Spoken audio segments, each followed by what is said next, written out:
hayat filizlenir Kavganın ufuklarından. Yurdumun mutlu günleri mutlak gelen gündedir. Yurdumun mutlu günleri mutlak gelen gündedir. Bir mayıs, bir mayıs, işçinin emekçinin bayramı.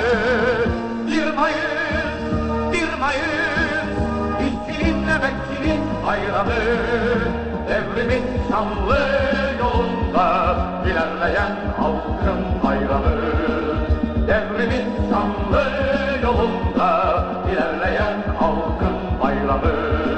Ulusların gürleyen sesi yeri göğü sarsıyor.